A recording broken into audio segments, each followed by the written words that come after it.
It's a new week, hopefully the weekend was refreshing, if not, just wait for the new week. So, let's start what the F at $$ with a bang. We'll go over the box office where low-budget indies slayed the beast. Wrestling Report, Triple A Noche de los Grandes results, Clash in Italy results and so much more. News, June 1, 2026. Dumbass of the day, Timothy Walz. So without further ado, 5, 4, 3, 2, 1. The box office and what a thrilling weekend. For the weekend of May 29 to May 31, 2026, Backrooms dominated the domestic box office with a massive $81.4 million opening. Meanwhile, in its second weekend, Star Wars, The Mandalorian and Grogu fell 69% to $25 million, and Obsession grossed $26.4 million in its third frame. Here is a full breakdown of how these specific films performed. Backrooms E31 $81.4 million domestic 3-day opening status, secured the largest domestic opening weekend in A24 history. Worldwide, reached $118 million globally. Obsession Focus features $26.4 million domestic 3-day. Total cumulative, pushed its running domestic total to $104.7 million. Worldwide, sitting at $148 million globally. Star Wars, The Mandalorian and Grogu Disney $25 million domestic 3-day. Total cumulative, reached a domestic running total of $137.3 million. Worldwide, stands at $246.6 million globally.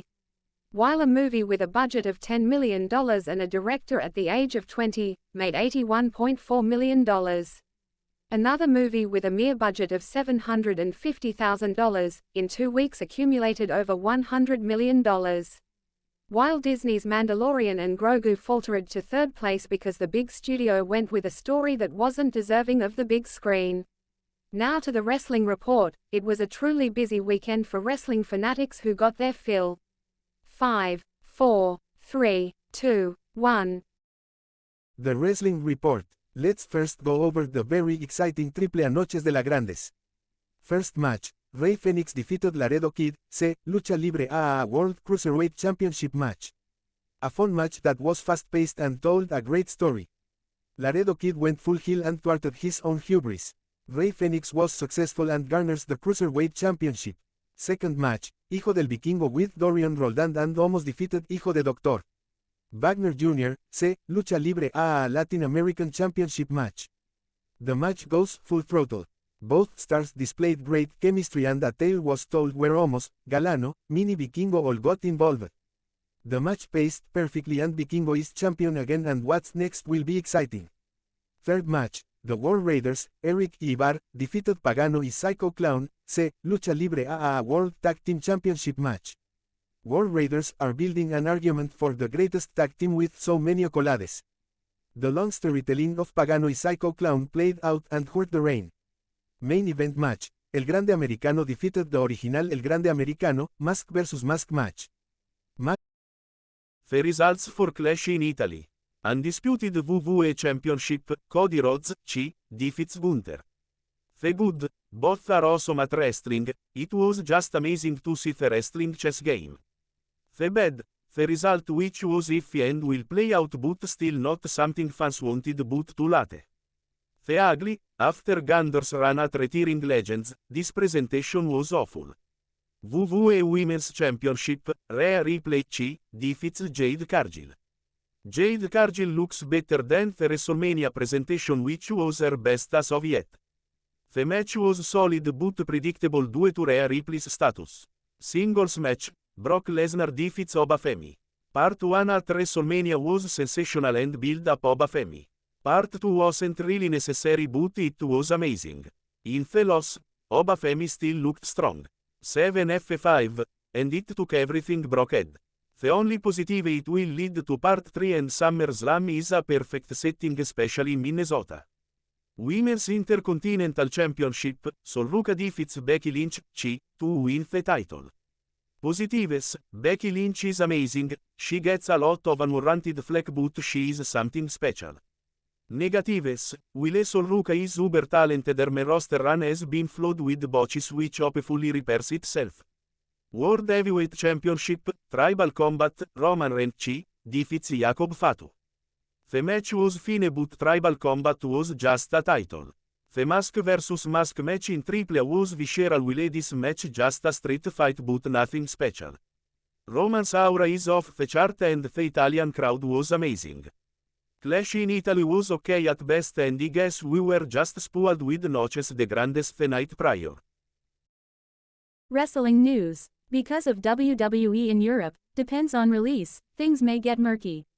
So here is the preview to Raw, it may be going on as we speak, so fuck it. Jacob Fatu must acknowledge OTC Roman Reigns. New Intercontinental Champion Sol Ruca. The Vision segment, LA Knight segment, King of the Ring, Penta vs Carmelo vs Solo vs Obafemi. Queen of the Ring, Liv Morgan vs Becky Lynch vs Alexa Bliss vs Chelsea Green. And much more. Again, if it's going on as we speak, just enjoy the show. I can't fucking control this shit.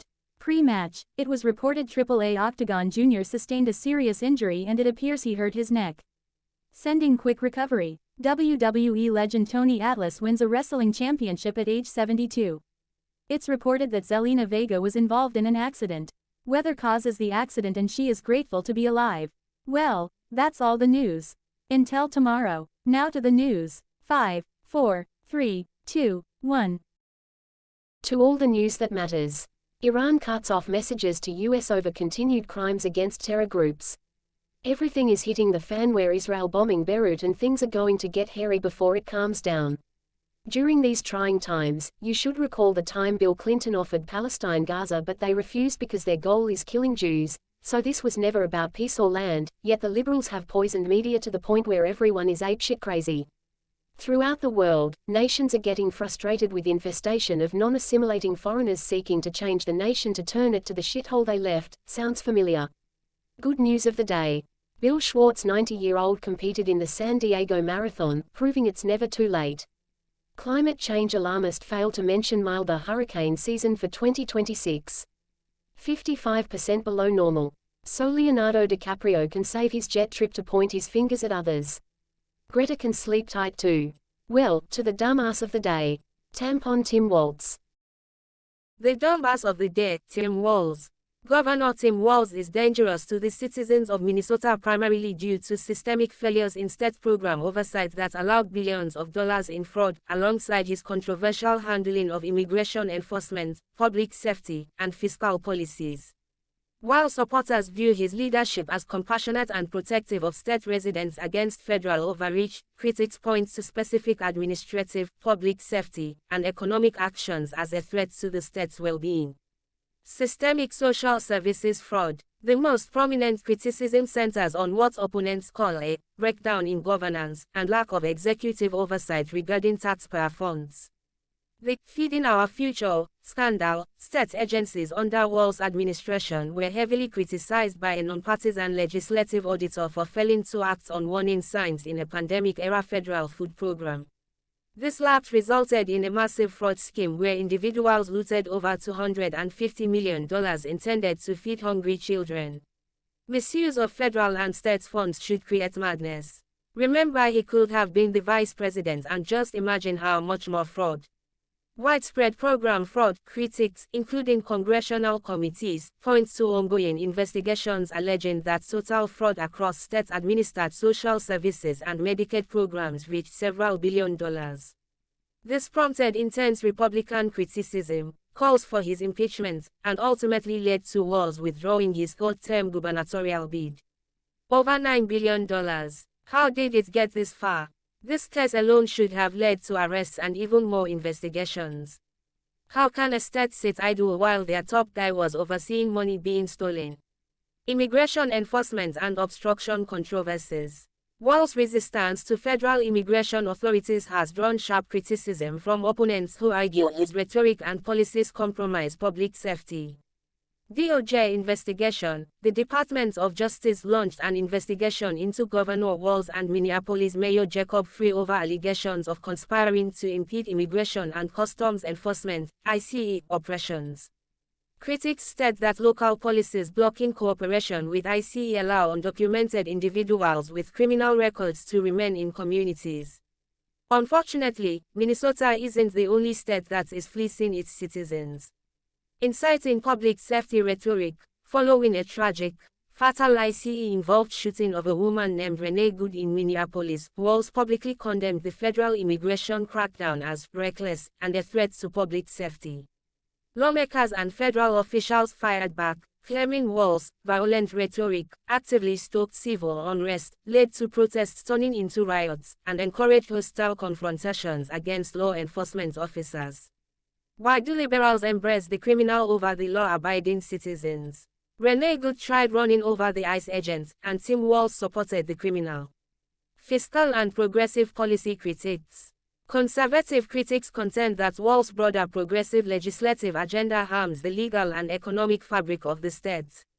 Blowing the surplus, opponents accuse his administration of mismanaging and fully spending the largest budget surplus in Minnesota history on short-term stimulus checks and state programs instead of delivering permanent, structural tax cuts for working citizens. Why are liberal governors often part of scandals? Was many get voted over and over, so are voters really this dumb or they just don't care? Benefits for non-citizens. Critics object to laws Walz signed expanding taxpayer-funded benefits, such as Minnesota Care eligibility, free college tuition, and driver's licenses, to undocumented immigrants, arguing it drains state infrastructure and resources. Funny how tax dollars are being abused to non-citizens. While Joe's six-pack works hard and have to pay for their kids' schooling, but illegal alien gets the red carpet in amazing benefits. Child custody legislation. His signing of legislation allowing the state to take temporary custody of a child if parents refuse to provide gender-affirming care is frequently cited by parental rights advocates as a dangerous overreach into family autonomy. Again, this dumbass was almost the vice president. Bigger problem: why isn't he arrested yet? With proof, and the guy is still free to do more damages. So tampon Tim is getting away with so many crimes. This is unfortunate.